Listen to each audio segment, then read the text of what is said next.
আসসালামু আলাইকুম।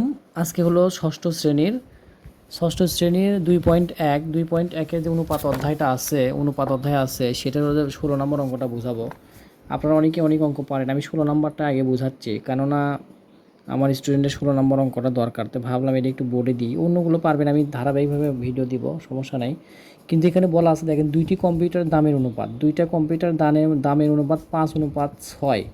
প্রথমটার দাম আছে, দ্বিতীয়টার দাম বের করতে হবে। এখানে কিন্তু দুইটা অপশন অঙ্ক হবে, একটা প্রশ্নবোধক চিহ্ন আছে, দেখেন প্রশ্নবোধক চিহ্ন আছে, আরও কিছু ভাষা আছে। যাই হোক, আগে আমাদের প্রথমে দ্বিতীয়টির দাম বের করতে হবে। তারপরে বলছে মূল্য বৃদ্ধির ফলে যদি প্রথমটির দাম 5,000 টাকা বেড়ে যায়, তার মানে কম্পিউটার প্রথমটার দাম ছিল 25,000 টাকা, কিন্তু কিছুদিন পরে দাম বেড়ে গেছে, মূল্য বৃদ্ধি হয়ে গেছে, 5,000 টাকা বেড়ে গেছে, তাহলে প্রথমটার দাম কত হবে? প্রথমটার দাম কিন্তু 30,000 টাকা হবে। এটা আমরা পরে করব। তার আগে বোর্ডে আসেন, লক্ষ্য করেন, বোর্ডে আমি আগে কিছু লিখে রাখছি। দেখেন 16 নম্বর সমাধান, দুইটি কম্পিউটারের দামের অনুপাত। ভিডিওটা ছোট করার জন্য আমি আগেই লিখে রাখছি, কারণ আপনারা অনেক সময় হতাশ হয়ে যান, বড় ভিডিও দেখতে চান না, সেই জন্য। দুইটি কম্পিউটার দামের অনুপাত কিন্তু এটা দেওয়া আছে। তাহলে প্রথমটার দাম কিন্তু দেওয়া আছে 25,000 টাকা, প্রথমটার দাম কিন্তু 25,000 টাকা দেওয়া আছে। তাহলে দ্বিতীয়টার দাম কীভাবে পাবো? প্রথম কম্পিউটারের দাম 25,000 টাকা লিখছি, অতএব দ্বিতীয় কম্পিউটারের দাম বের হবে 25,000, যেটা চাওয়া হয়। যেমন দ্বিতীয় কম্পিউটার, তাহলে দ্বিতীয়টা হলো কিন্তু এইটা, দ্বিতীয়টার অনুপাত কিন্তু এইটা, তাহলে দ্বিতীয়টা উপরে যাবে। তাহলে প্রথমে ভাগ দিই, তাহলে প্রথমে এখানে ভাগ দিই, তাহলে কিন্তু আসে কত হাজার বলেন? এখানে আসে 5,000। এখানে কত আছে দেখেন, এখানে 5 × 5 = 25, 5,000 হচ্ছে। তাহলে 5,000 যদি আমি 6 দিয়ে গুণ করি, তাহলে কিন্তু 30,000।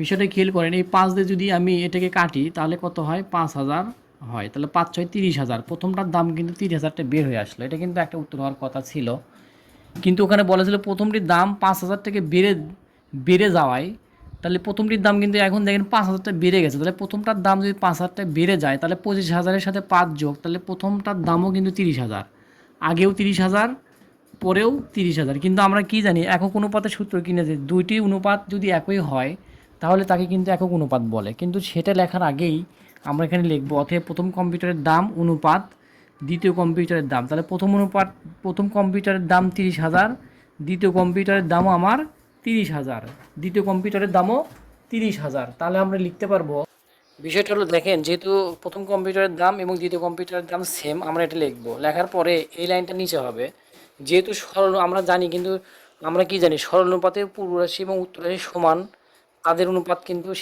সেই সকল দামের অনুপাতকে কিন্তু একক অনুপাত বলা হয়। তাই আমরা লিখতে পারি, যেহেতু সরল অনুপাতের পূর্বরাশি মানে 30,000 এবং উত্তরাশিও 30,000, সেহেতু তাদের দামের অনুপাত একক অনুপাত হবে।